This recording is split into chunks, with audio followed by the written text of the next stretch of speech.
you are expected to be able to draw a mechanism for substitution for a variety of different molecules. We've gone through, or we're going to go through in a second, nitration. There are other ones as well, so please do have a look at those. So nitration is one that they love talking about, actually, because you can then go on to, for example, reduce the nitro group to make it an amine, and it's a nice like synthesis to go from benzene to aminobenzene. So they quite like that one. So it's quite a useful one to be confident about. So in nitration, the electrophile is NO2+. Again, it's got a positive full-on positive charge. Oh, I said I was going to talk about that and I never did I? Okay, I'll come back to that in a minute. Never mind. So the electrophile is NO2+, and it's generated by reacting nitric acid with concentrated sulfuric acid. You need to know the equations for this. You also need to know the equation that shows that it is a catalyst as well. So this is the equation for the formation of the electrophile. You need to know the formation of electrophile in, I think, all cases that you have electrophilic substitution. But you need to be able to draw the formation of the electrophile.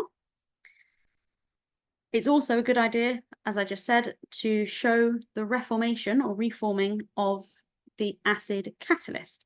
Now, concentrated sulfuric acid is the catalyst because we can remake it again at the end, or it is remade, I should say. It's a bit more passive than that, isn't it? It is remade at the end. So how do we do that? How can we turn HSO4 minus back into H2SO4? Well, what is created when we do the substitution? It's a H+ ion. We'll prove it again in a second if you're not sure. So the HSO4 minus can grab that H+ ion that's been released in the reaction to reform our H2SO4, and that shows that our catalyst has been remade. Catalyst is remade. So let's show the attack of our electrophile on our benzene ring. What happens? Because it's an area of high electron density, it's going to be attracted to the area of high electron density. The electrons in that area of high electron density are also going to be attracted to the catalyst, sorry, to the electrophile, not catalyst. And so you will get movement of a pair of electrons from the delocalized ring system to the electrophile, in this case, the nitrate. That creates our intermediate species. Let's do it there. Something I didn't say before, but it's important when you're thinking about doing mechanisms and drawing mechanisms and equations. Remember, we're always looking to show conservation of mass and conservation of charge. Here, I've started out with a species that has got, so I started out, sorry, with a neutral species and a species with a positive charge. So overall, there is a positive charge within my reaction mixture, or the ones that I'm showing anyway. Therefore, in my second species, because I haven't gained or lost any electrons, I also must have an overall positive charge. So it's a nice little way of remembering to include the positive charge in the center of your benzene. That looked a bit more like an X, didn't it? Let's try and make it straight. A positive charge in the middle of your benzene. And if you want to add in the hydrogens, you can. I'm not going to. That's the slow step.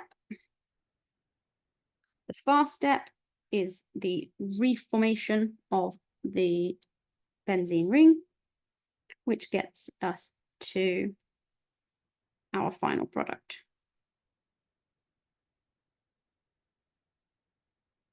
Again, I must make sure that overall, with all the species that I'm using and including, I must have a positive charge at the end so that I haven't lost or gained any electrons or atoms. So I'm going to include that H+ to make sure that I've shown I haven't lost or gained anything, any electrons. What's this species called? This is nitrobenzene. And that is a fast step. The reformation of our lovely delocalized electron ring is a fast step. Was there anything else I wanted to say? Oh, yes, I was going to mention. So why do we think the electrophile here needs to be positively charged and not just a species that can be polarized or one that is already polarized? is to do with that breaking of the stable bond. A fully positively charged species is going to be more unstable and therefore higher in energy than a species which is overall neutral. Even if you've got, for example, HBr, which has got a polar bond, that itself is going to be, in general, more stable than a Br plus, for example. The Br plus is going to be more unstable and therefore is more likely to react with a benzene. If you've got two species which are too stable, they're not going to interact with each other. There's no reason for them to react. So we need an electrophile that has a full-on positive charge, such as NO2 plus, Br plus. If you end up adding your Friedel crafts, which we'll look at in a second, it has a full-on positive charge, etc. Okay, anything else I wanted to say? Don't think so. Let's keep going. Oh, sorry, I didn't realize that diagram was there as well. Whoopsies, never mind. I preferred drawing it. So, oh, this is what I mentioned as well. This is something that they like to do. So nitrobenzene can then be reduced to produce an amine using tin and concentrated HCl. So if we start with our nitrobenzene, oh, let's go to blue. I don't want to be red. Tin, which is SN, and concentrated HCl. Tin and our concentrated acid. Tin is the catalyst. Concentrated HCl is the provider of the H pluses. Can get us to NH2, our benzene with NH2. You will need to reflux it. I'm sure there's a temperature. I think it's 100 degrees. And usually you need to quench the reaction, to stop the reaction with sodium hydroxide.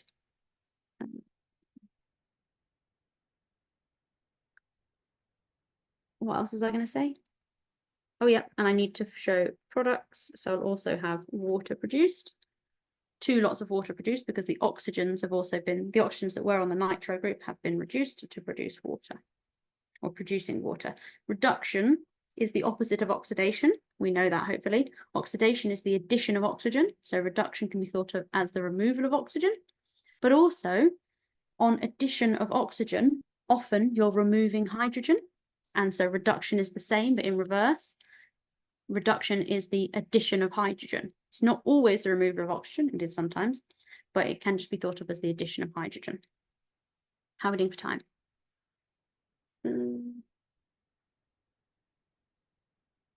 Fine, good, let's keep going. So here's an exam question. A synthetic route to form the product Z from benzene is shown below. Identify species Y and draw its skeletal formula. So approaching this exam question, what are we going to do? How are we going to approach it? First of all, let's think about the context.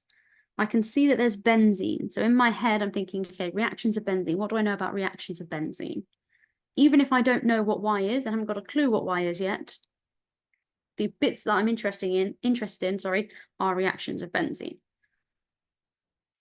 The command word that we're given is identify. So it means using information that you've been given, come up with an answer. It's identify species Y because it's in a specific context. So again, I can take a deep breath and think, okay, I don't have to know this off by heart. I'm applying my knowledge to a new situation. So, you know, it might soothe you, it would soothe me to know that no one in this room knows this off by heart. Everyone is trying to work it out. When you're in your exam, that is. So that's our command. So we're just drawing the skeletal formula of Y, and specifically within this context. Okay, what are we going to do? How are we going to do it then? Part B then says identify the conditions needed to form Z from Y. Lovely. Again, reactions of benzene, we're identifying conditions. So we just need to state the conditions needed to form Z from Y, and specifically within that reaction. So What is Y? Well, first things first, we can recognize, or hopefully we can recognize, that with your concentrated sulfuric acid and your concentrated nitric acid, we are forming the electrophile. NO2 minus, no, NO2 plus even. So if you're forming the NO2 plus electrophile, this is going to be nitration. So you're going to be adding the electrophile to benzene. I will just say here we've drawn the Kekuli structure of benzene.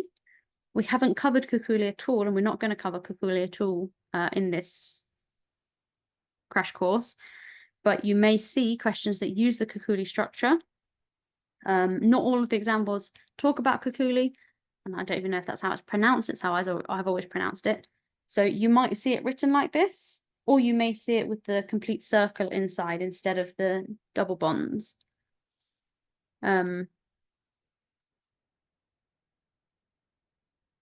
Where possible, follow the, what's the word? Follow the example of the question. So if the question is using Kekuli structure, then your answer would probably be better with Kekuli structure. If the question is answered using what we're going to call the actual structure of benzene, I would use the actual structure of benzene in your answer. In both cases, they should allow both. Okay, so if you aren't confident using one, just use the one you're confident with. They should allow both answers in the exam, unless they've specifically asked, for example, for the Kekuli structure or whatever. Okay, so what's the answer going to look like? Hopefully something like that, nitrobenzene. In case it's not obvious, it doesn't matter where around the ring you substitute, because you can just rotate the molecule and then it's the same molecule. So if you've got a single substitution happening onto benzene which was not substituted, then it doesn't matter where you draw it. It does matter, however, and we're not going to cover it in this session, but it is important to kind of make a note. If your starting reactant is already substituted, like methyl benzene, for example, or phenol, it is important, and you do need to pay attention to where your group goes, where you substitute, because different substituted groups have different directing effects, so they cause substitution to happen on different carbons. So it is important if your reactant already has a substituted group on it. It's not important if it hasn't. Okay, I think that was everything. Part B says identify the conditions needed to form Z from Y. Those are our conditions then. We've already gone through that, so that's fine. Okay, let's keep going. Interesting. So you can also write your acid as 6H or 6H plus.